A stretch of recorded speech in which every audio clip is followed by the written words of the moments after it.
Magandang gabi po, Luzon, Visayas at Mindanao.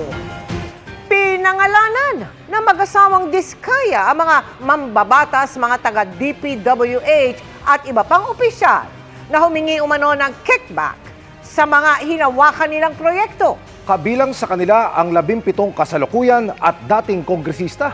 Sabi umano ng karamihan sa kausap nilang taga-DPWH para kay House Speaker Martin Romualdez at ako Bicol Party List Representative Elizalde Co ang pera. Nakatutok live si Maki Pulido. Maki. Sa gitna nga ng pagkakaipit, sa gitna ng mga issue ng mga questionabling flood control projects, ay nagturo na ang mag-asawang Pacifico at Cesara Diskaya sa ikatlong pagdinig ng Senate Blue Ribbon Committee. Sa sinumpang salaysay na isinumite nila sa Senate Blue Ribbon Committee, pinangalanan ng mag-asawang Pacifico at Cesara Diskaya ang 17 dati at kasalukuyang congressman, isang regional director ng DPWH, 5 district engineer ng DPWH, isang undersecretary ng DPWH, dating undersecretary sa ilalim ng Office of the President at isang direktor ng Unified Project Management Office. Ilan nila sa mga ito ay personal umano nilang inabutan ng pera para hindi maipit ang kanilang mga kontrata sa gobyerno. Ayon sa mga Diskaya, 10 to 25% ng halaga ng kontrata ang hinihingi ng cash at walang resibong pinipirmahan. Matapos naming manalo sa mga bidding, may mga opisyal mula sa DPWS ang lumalapit sa amin para humingi at kumuha ng bahagi niya sa halaga ng proyekto. Ito ay binibigay namin sa kanila ng cash. Ang bawat transaksyon ay may karampatang voucher at ledger na nagsasaad ng mga araw at kung kailan nila ito natanggap. Meron din nilang kickback na inaabot nila sa Chief of Staff o staff ng politiko. Meron ding binabanggit lang nila ng mga nanghihinging taga-DPWH. Lumapit sa akin ang DPWH Project Engineer na si Angelita Garucha para kolektahin ang parte ni Kong Roman Romulo sa flood control projects noong 2022. Pagdating ng 2025, si District Engineer Aristotle Ramos ang sumunod na nagpakilala na bagman ni Kong Roman Romulo kung saan 30% ang kanyang hiningi ay para kay Kong Roman Romulo. Sinabi niya na walang magagawa dito dahil pondo ito galing sa unprogrammed funds at insertion galing sa taas. Karamihan umano ng kausap nilang taga-DPWH ay sinasabing ang pera ay para kay House Speaker Martin Romualdez at ako Bicol Party List Representative Elizalde Co, ang dating chair ng House Committee on Appropriations. Maging si dating Congressman Rillo, ilang beses umanong binanggit kay Diskaya na malapit niyang kaibigan si Speaker Romualdez at inaprubahan umano ng Speaker ang mga fund request niya. Sa tuwing umiinom kami sa Wine Story, sa BGC at sa Shangri-La Mall, sinasabi pa ni Kong Rillo na lahat ng kanyang request para sa pondo ay galing pa mismo sa unprogrammed funds at insertion na inaaprubahan ni Speaker.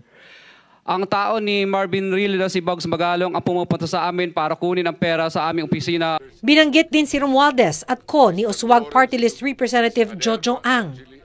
Si Kong Jojo Ang naman, lagi ring binabanggit sa lahat ng project sa kanya ay papondo ni Speaker at ni Saldi Co. Mataas ang hinihingi sa project, dagdag pa niya, hindi naman lahat ng pera ay para sa kanya, kundi para kay Speaker at kay Saldi Co. Sa computation ni Senate Blue Ribbon Committee Chair Senator Rodante Marcoleta, lumalabas na 25% ng halaga ng proyekto ang para kay House Speaker Romualdez at Congressman Elizalde Co. 5% na parking fee naman ang para sa congressman na nabigyan ng proyekto ang distrito, 6% para sa Bids and Awards Committee, 7% para sa DPWH at tax na 7%. Ang matitira na lang daw para sa proyekto ay nasa 35 to 38%. Kaya kung 100 million pesos ang proyekto halimbawa, nasa 35 to 38 million pesos na lang daw ang panggastos para sa proyekto. Pero giit ni Diskaya, kahit kaunti na lang ang natitira para sa proyekto, nagawa pa rin daw nila ito ng maayos. Napilitan umano silang magbigay ng kickback dahil sa sobrang panggigipit ng mga nabanggit na politiko. 12 meters ang kailangan na ibaon mo sa lupa. Ang problema, yung 12 meters, kinatay, ginawan 3 meters. Baka naman ganun ang project mo. Hindi ko po kayang sagutin, Mr. Chair, yung gawa po ng iba. Hindi, ikaw ang tinatanong ko. In-example ko lang yung Mindoro. Baka ganun ang gagawin mo, may mali talaga. Hindi po, Mr. Chair. Kami na lang po ang nag-a-absorb ng maliit na kita. Ibig po sabihin, Mr. Chair, kaysa wala kaming project, walang trabaho yung mga tauhan at empleyado namin, minabuti lang po namin na kumita na lang ng kahit na barya-barya lang. Kasabwat na ho ninyo yung district engineer at saka regional director. Paano po? Pati yung COA, kasabwat din ho ninyo. Magbubulag-bulagan na lang yung tatlong yun. I don't think 2% lang po ang kinikita nyo dito, 3%. Magpapakandahirap kayo, 2 to 3%. Kakayanin ba ng 2 to 3% yung mga sasakyan na binili nyo na pagkadami-dami po? I mean, that's way, unbelievable po. Your Honor, kaya po. Dahil 23 years naman po namin pinaghirapan po yun. Umutang umano mag-asawang Diskaya sa ilang mga taga-DPWH dahil na-freeze na nila ang kanilang bank account.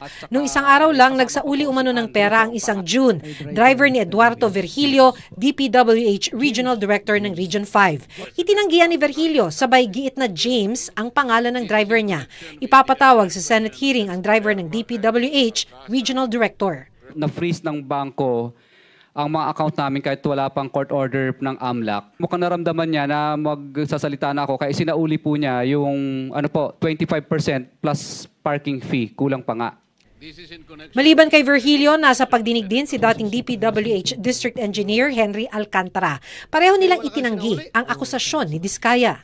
I never went to that office and I categorically say that those allegations mentioned by Mr. Diskaya, I did not receive those. I awarded to him last year one project, and that's a road project. I respectfully deny po na may tinanggap po ako galing sa kanya. Ang tanong, pwede bang maging state witness ang mag-asawang Diskaya? Pwede, sabi ni Justice Secretary Crispin Remulla, pero may mga kondisyon bukod sa dapat mapatunayan na hindi sila ang most guilty. Parang first principle na gagamitin natin dito. Kung meron silang nakukuhang perang hindi dapat, isauli nila sa Republika. Yun naman ang first condition natin lagi. Di ba? You don't walk off laughing at the system because you enrich yourself and got away with the crime. You give it back to the state where it rightfully belongs before you can even be considered for immunity. Yun talaga ang Whistleblower Act. We have to work on those premises.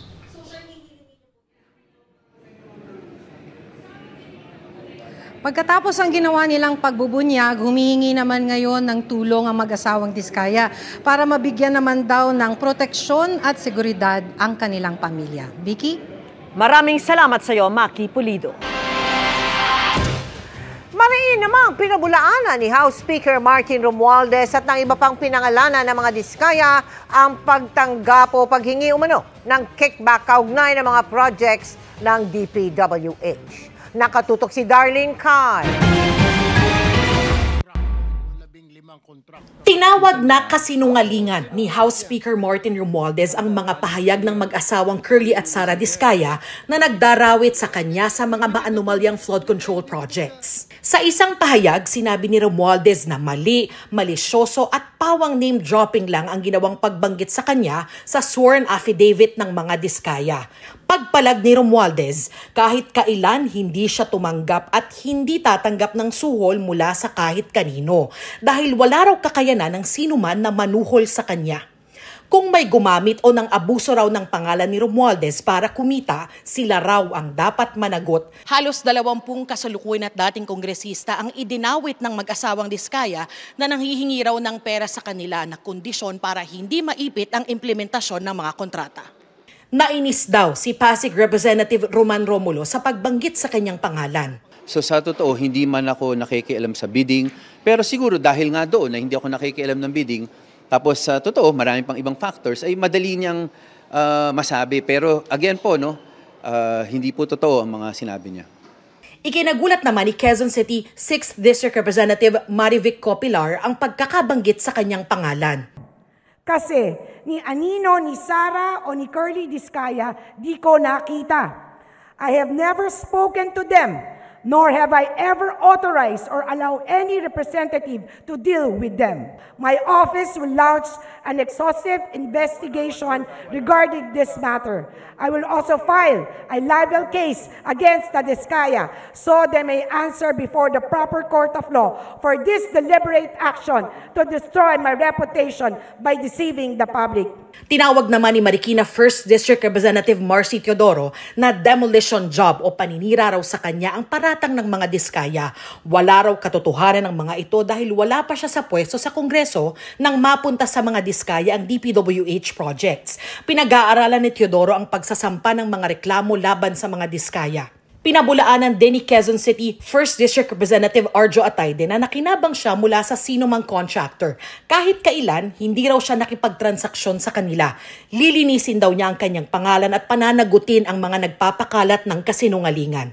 Mariinding itinanggi ni Romblon Representative Eliandro Jesus Madrona ang pahayag ng mga Diskaya. Wala raw siyang proyekto sa mga Diskaya kaya ano raw ang basihan ng mga pahayag nila.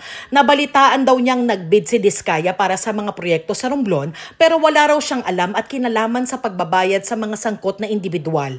Sabi naman ni San Jose del Monte, Bulacan Mayor at dating Congresswoman Florida Robes, mangilabot naman daw ang kung sino man ang gumamit ng kanyang pangalan. Wala raw ghost project sa kanilang lungsod at maganda rin daw ang kanilang mga infrastruktura. Sasampahan daw ni Robes ng libel ang mga Diskaya. Itinanggi rin ni Laguna Representative Benji Agaraw ang pahayag ng mga Diskaya na humingi siya ng pera kapalit ng mga proyekto sa kanyang distrito sa Laguna. Kakasuhan daw niya ng libel at perjury ang mga ito. Mariin din daw na pinabulaanan ni Quezon City 3rd District Representative Reynante Arrogancia ang mga aligasyon ng mga Diskaya. Ilalabas daw niya sa tamang panahon ang mga ebidensyang magpapatunay na pawang kasinungalingan at walang basihan ang mga paratang laban sa kanya. Pinabulaanan din ni Caloocan 3rd District Congressman Dean Asistio ang mga aligasyon. Nanindigan siyang walang ghost project sa distrito niya at kung may proyekto man, ang DPWH daw ang nangasiwa sa lahat. Sasampahan daw niya ng kaso ang mga Diskaya sa mga mapanirang paratang nila. Patuloy na sinisikap ng GMA Integrated News na kunin ang panig ng iba pang kasalukuyan at dating kongresista na idinawit ng mga Diskaya. Para sa GMA Integrated News, Darlene Kai, nakatutok 24 oras. Naglabas din ng pahayag ang iba pang kongresistang tinukoy ng mga Diskaya. Sa isang pahayag, sinabi ni Occidental Mindoro Lone District Representative Odi Tariela na mariin niyang pinabubulaanan ng mga pahayag ni Diskaya. Wala raw siyang tinanggap na pera o pabor mula kay Diskaya. Sabi naman ni Quezon City 5th District Representative Patrick Michael Vargas, 100% hindi totoo ang mga aligasyon ng mga Diskaya. Wala raw silang proyekto sa kanilang distrito. Magsasampa raw siya ng kaso laban sa mga Diskaya para sa kanilang anyay kasinungalingan. Tinawag ni Congressman Zaldico na walang basihan at dahil sa politika ang aligasyon laban sa kanya sa Senado, kabilang ang aligasyon ng mag-asawang Curly at Sara Diskaya na para kay Ko ang hinihinging pera ng mga taga-DPWH. Ayon kay Ko, walang patunay ang mga aligasyon na anyay sabi-sabi lang at politically motivated para linlangin ang publiko at lumihis sa accountability. Marinding itinanggi ni AGAP Party List Representative Nicanor Briones ang paratang ng mga Diskaya. Nakikipag-ugnayan na raw sila sa mga abogado para maghain ng kaso laban sa mga Diskaya. Pinabulaanan din ni Uswag Ilonggo Party List Representative Jojo Ang Jr. ang mga anyay walang basehang paratang na nag-uugnay sa kanya sa korupsyon. Nagulat daw siya na pati pangalan niya ay nabanggit.